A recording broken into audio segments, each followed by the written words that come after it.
Hello, Matjima, and watching Northeast Express on Onbill TV. Fresh night protests erupted at Kurai Lamlong Bazaar in Imphal East, where large numbers of people defied curfew and took out rallies over the Tunglaupi incident, leading to confrontations with security forces. Protesters raised slogans demanding justice, prompting police to intervene.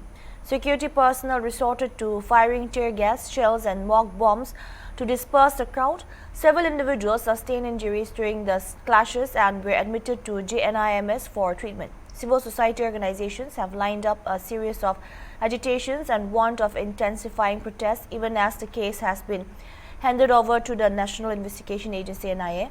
Public anger over the Tunglaupi incident continues to mount across the valley.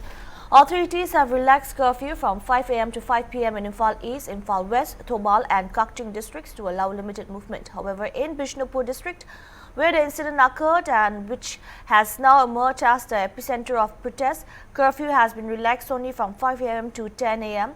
Despite the relaxation, road blockades and a public showdown continued across Bishnupur. At Bishnupur Bazaar, commuters were reportedly turned back as protesters completely blocked key routes, disrupting normal movement.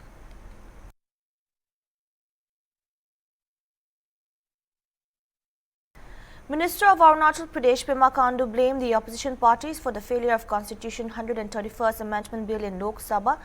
Speaking to media, Khandu said the bill was a very good initiative of the Government of India and good opportunity for women of the nation.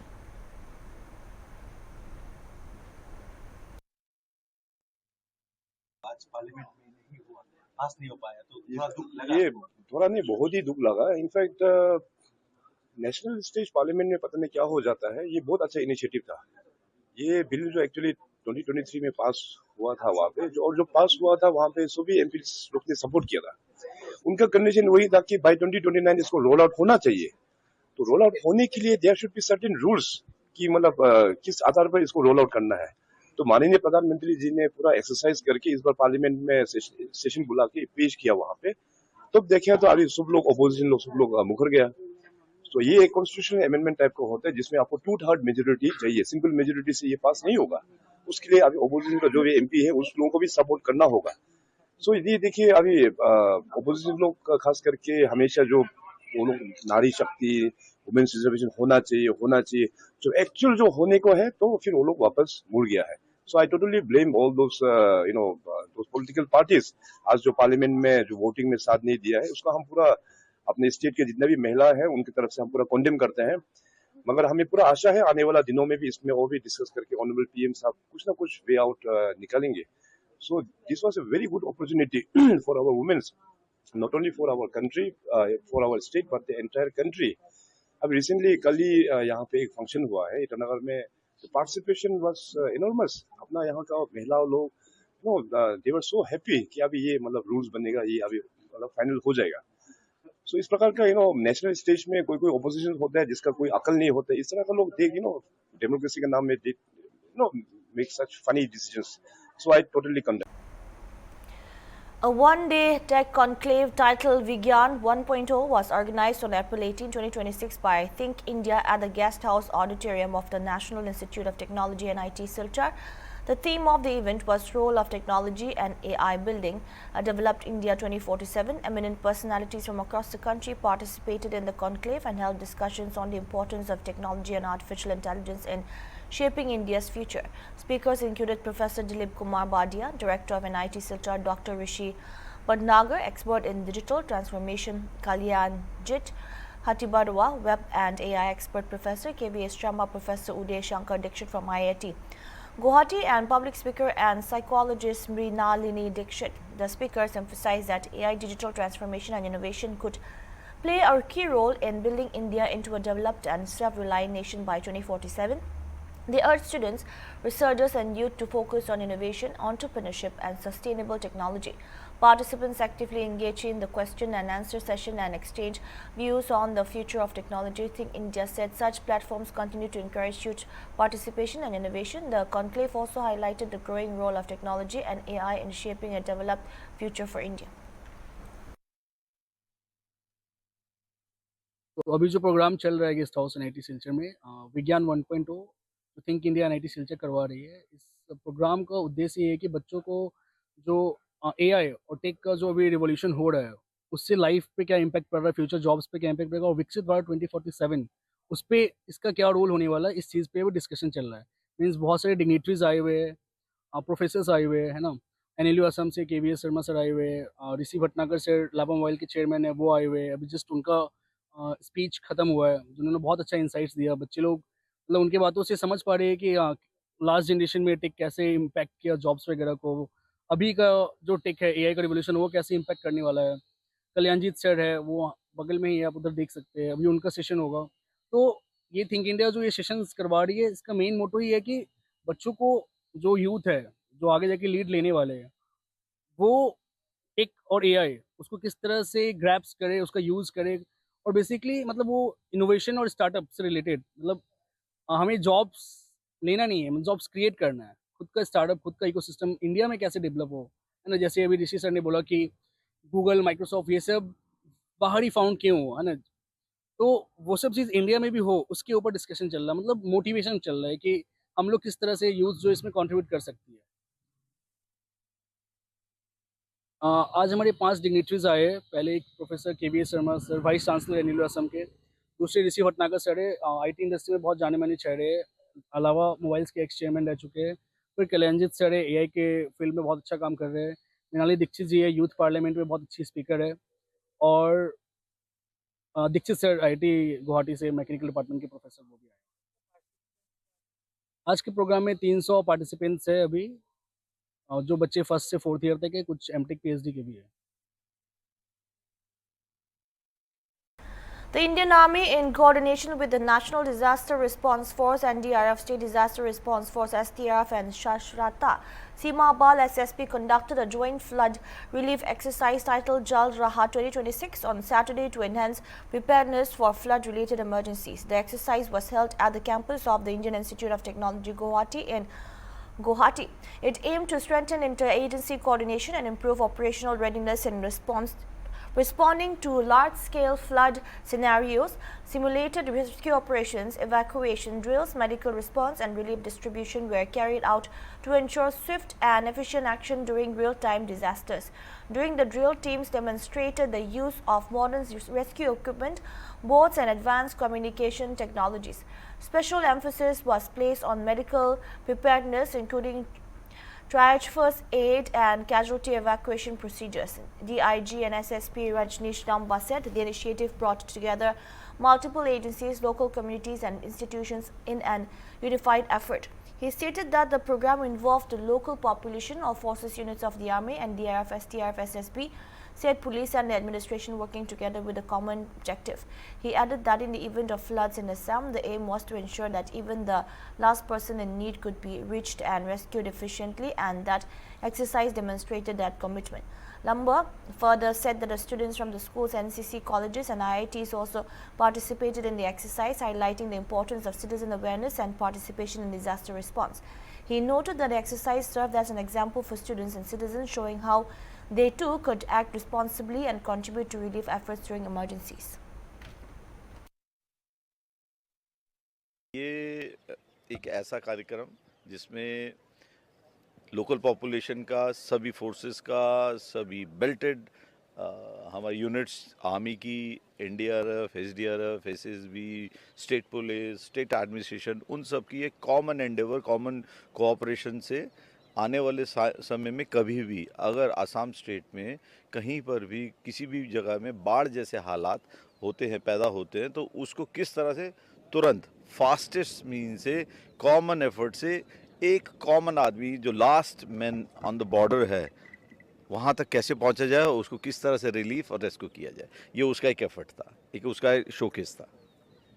ये जनता के लिए है और इसमें जो involvement लिया गया है, स्कूल के बच्चे हैं, एनसीसी के हैं, कॉलेज के बच्चे हैं, आईआईटी के बच्चे हैं, उन सब के सामने भी एक एग्जाम्पल पेश किया गया है कि आप भी as a alert, as a responsible citizen of this nation, of this state, आप यहाँ पे रहते हुए, यहाँ के नागरिक होते हुए अपने लेवल पे क्या एफर्ट कर सकते हैं जिससे कि एक असहाय को, एक मददगार तक मदद पहुँचे। 32-year-old actor Raj Sangma from the Garo community is set to introduce raw and realistic action to the Assamese film industry with his upcoming movie Ram, scheduled for release across Assam on April 24, 2026. This marks his third film and his debut in Assamese cinema. Raj began his acting journey in 2018, drawing inspiration from global action icons like Jackie Chan, Tony Jaa and Jet Li, whose films he watched during his childhood. He made his debut with the Hindi film Nach Romeo in 2019, followed by Adivasi film titled Hero in 2022. In an exclusive conversation with Hornbill TV, Raj spoke about his journey and passion for action cinema. Having practiced martial arts for nearly 2 decades, he shared that his dream of performing action roles was shaped early in the life. Originally from West Garo Hills in Meghalaya, Raj has spent much of his life in Assam, where he pursued his education and built a connection with Assamese culture and cinema. Raj also highlighted that the film was made without expectations of commercial success. Instead, it was driven by passion and dedication, especially towards the children who are part of the film. Looking ahead, Raj expressed his ambition to grow beyond regional cinema while continuing to uplift the Assamese and Northeast film industries. मैं इस वक्त एक fitness की training centre में मौजूद हूँ और मेरे साथ इस समय बात करने के लिए राज संगमा जी मौजूद है। राज संगमा आप सभी मालूम है कि अभी एक एक्शन हीरो है जो अभी असमीज फिल्म शुरुआत की है, तो इसीलिए आपका जो ये जर्नी है थोड़ा असमीज फिल्म में कैसे आना हुआ, आप कितने फिल्म अभी तक कर चुके हैं, थोड़ा हमारे दर्शकों को बताइए। जी बिल्कुल। सबसे पहले तो शुक्रिया आप सभी को मैं बोलना चाहूँगा, आप सभी का जो दर्शक है। बेसिकली मैंने जो अपना मार्शल आर्ट्स का करियर है वो तो बहुत छोटे से ही शुरू किया था। सो अभी ऑलमोस्ट 20 साल से ऊपर हो गया मुझे मार्शल आर्ट्स करते हुए, और बचपन से एक ख्वाहिश था कि कभी मूवी में एक्टिंग करूँगा, और बचपन से टोनी जा, जैकी चान, जेट ली इन सबको देख के ही बड़ा हुआ हूँ। तो हमेशा सोचता था कि कभी अगर मूवी बनाऊंगा, मूवी एक्टिंग करूंगा तो एक्शन मूवी ही करूंगा। और आज फाइनली वो दिन आई थिंक आ गया है मेरे लिए कि मैं उस मुकाम पे हूँ कि मैं उन लोग का जो एक विज़न है उसको मैं प्रेजेंट कर रहा हूँ अपने तरफ से, अपने हिसाब से, बहुत जल्द आपका स्क्रीन पे। मतलब शुरुआत में किस से आप प्रेरणा हो करके आप इस तरह के जो एक्शन हीरो बनने जा रहे हैं? जैसे कि आप सभी को मैंने बताया है कि मैं बचपन से काफ़ी एक्शन मूवीज़ मैं देखता था, तो बेसिकली मैं वो जेट ली, जैकी चैन का मूवी देख के ही छोटे से मतलब इंस्पायर हुआ हूँ। तो आप ये राम फिल्म के बारे में बताइए हमारे दर्शकों को कि राम फिल्म जो असमीज फिल्म आपने अभी डायरेक्ट किया और खुद एक्टर्स भी हैं, ये इसमें हमें जो जानकारी मिला इसमें बहुत सारे स्थान है कि एक्शन है जी। तो आप असमीज फिल्म में जैसे कि हमारे यहाँ पर रोबी शर्मा और जतिन बरा जी ने कोई फिल्में की है, लेकिन उस फिल्म को टक्कर देने के लिए ये फिल्म किस तरह होगा? राम के बारे में बोलना चाहूँगा तो बहुत ही दिल का खास है, बहुत ही दिल के पास है राम मेरा। राम हम लोगों ने शुरू किया था 2024 का मई महीना में, और आज ऑलमोस्ट 1.5 साल हो चुका है। एक्चुअली लास्ट ईयर ही हम लोग का हमारा जो मूवी है राम, उसका रिलीज़ का डेट था, लेकिन जो जुबिंदा का डेट की वजह से हम लोग जितने भी आसामीज मूवीज़ है हमको एक्चुअली पोस्टपोन करना पड़ा, जितने भी मूवीज़ थे, तो इसके लिए थोड़ा सा पोस्टपोन हो गया।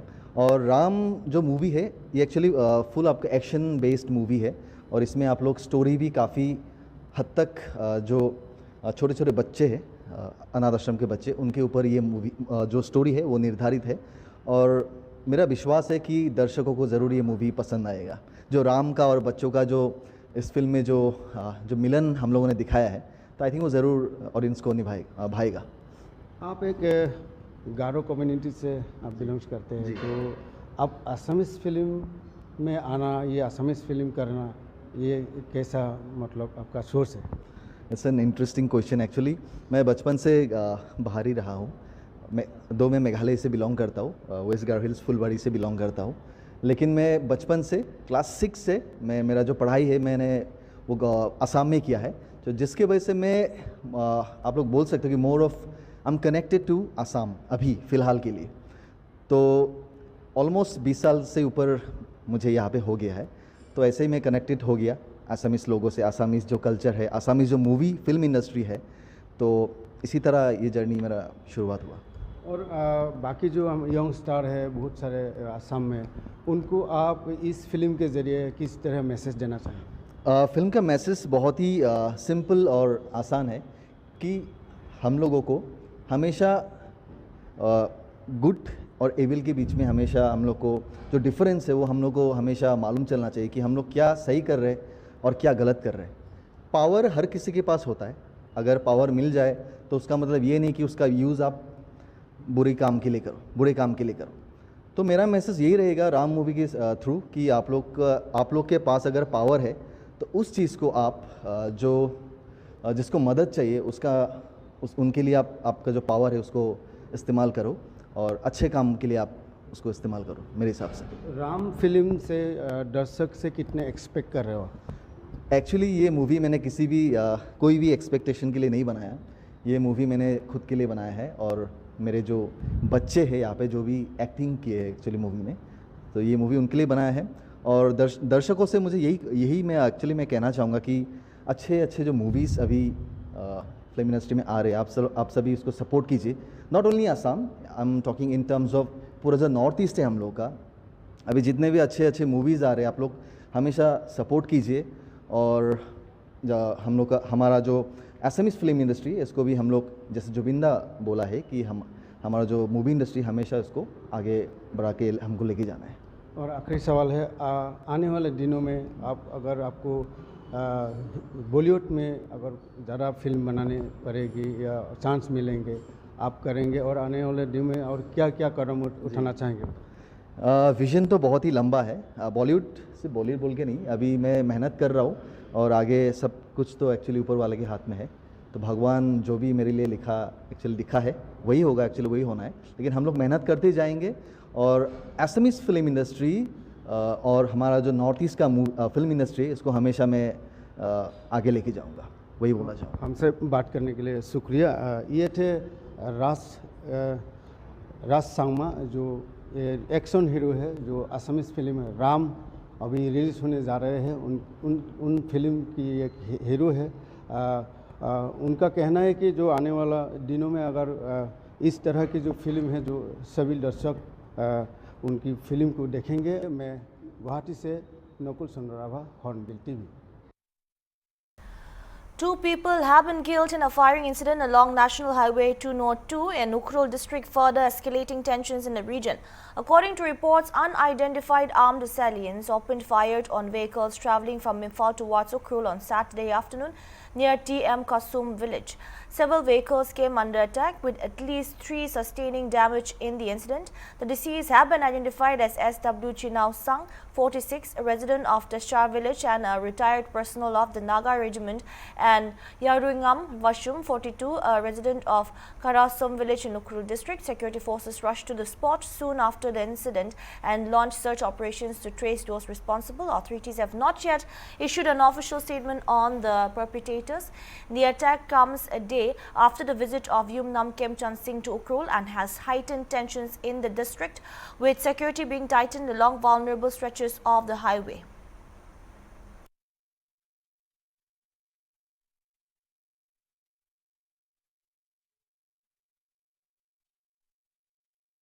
In a major relief for residents amid ongoing unrest, the government of Manipur has revoked the suspension of mobile internet and mobile data services in 5 districts of the state. According to an order issued by the Home Department on April 18, internet services have been restored in Imphal West, Imphal East, Thobal, Kakjing and Bishnupur. The services had been suspended earlier as a precautionary measure due to the prevailing law and order situation. The internet shutdown was first imposed on April 7 for 3 days and later extended several times amid continued tensions. After reviewing the situation and considering public inconvenience, the state government decided to leave the restrictions in the larger public interest. Officials said that the suspension had disrupted several essential services, including government offices, courts, healthcare facilities, fuel stations, electricity services, LPG booking, educational institutions, and other online citizen services. Authorities have also urged citizens to use the internet and social media responsibly to avoid any situation that could lead to the re-imposition of restrictions. The order was issued by Joint Secretary Home Dr. Mayampam Veto Singh in the name of the Governor.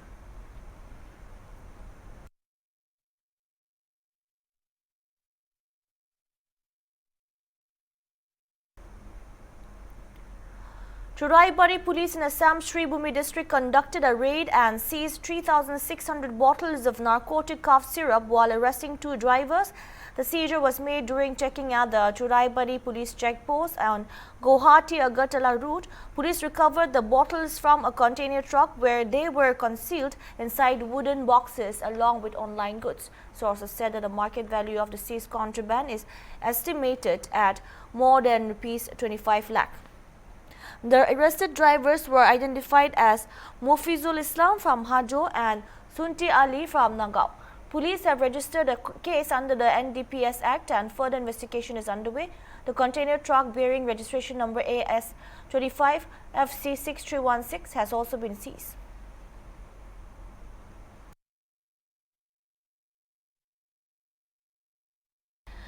A major liquor smuggling racket involving supplies meant for army canteens was busted in Assam's Misamari area, with authorities seizing around 150 cases of liquor, officials said on Saturday.